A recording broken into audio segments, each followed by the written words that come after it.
বিশ্বাস করো, জীবনে অনেক ফ্রেন্ডদের দরকার নাই, একটা দুইটা ভালো মানের ফ্রেন্ড হলে জীবন চলবে, একটা হইলেই চলবে। হ্যাঁ, এবার আমি বলি ফ্রেন্ড চিনবা কেমনে? তোমাদের কোনো ফ্রেন্ড বা তোমার ব্যাচমেট যদি তোমার কাছে বিনা কারণে অন্য জনের দুর্নাম করে, অন্য জনের বদনাম করে, তাহলে ওর কাছ থেকে কমসে কম 10 হাত দূরে থাকবা। কারণ ওই ফ্রেন্ড তোমার অবর্তমানে আরেকজনের কাছে তোমার নামেই দুর্নাম করতেছে। দ্বিতীয় পয়েন্ট, বন্ধু চেনার পয়েন্ট, টাকা। पैसा पैसा होता है सबके पास, देता कोई नहीं। তোমার কোনো বন্ধু বান্ধবকে টাকা ধার দিছো? স্যার গোপন কথা স্যার, ওই স্যার ওরে যে টাকা দিছি ওরে দিয়ে আমি ভুলে গেছি দিছিলাম।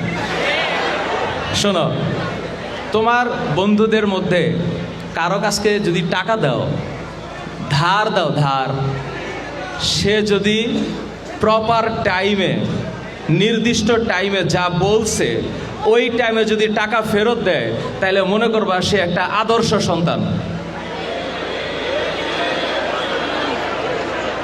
ও হইল তোমার আসল ফ্রেন্ড। 3 নাম্বার পয়েন্ট, তোমার ফ্রেন্ড যে তোমার বিউটিফুল স্ট্রাকচারাল সমালোচনা করতে পারে। তোমাকে আইসা বললো, বন্ধু তুই এই কাজটা ভালো করিস নাই, আমার মনে হয় এটা করা উচিত। এই কথাটা আরেকজনকে না বলে যদি তোমার সাথে সে সরাসরি বলে, তাহলে ও হচ্ছে তোমার অ্যাকচুয়াল ফ্রেন্ড। ওরে ধরে রাখতে হবে, ওরে ধরে রাখলে তোমার জীবনে উন্নতি হবে। আরেকটা কথা, তোমরা খালি এইটা মাথায় রেখো না যে কে তোমার সাথে থাকলে তোমার জীবনের উন্নতি হবে, এইটাও ভাইবো তুমি যার সাথে আছো, তুমি থাকার কারণে ওর উন্নতি হইতেছে কিনা।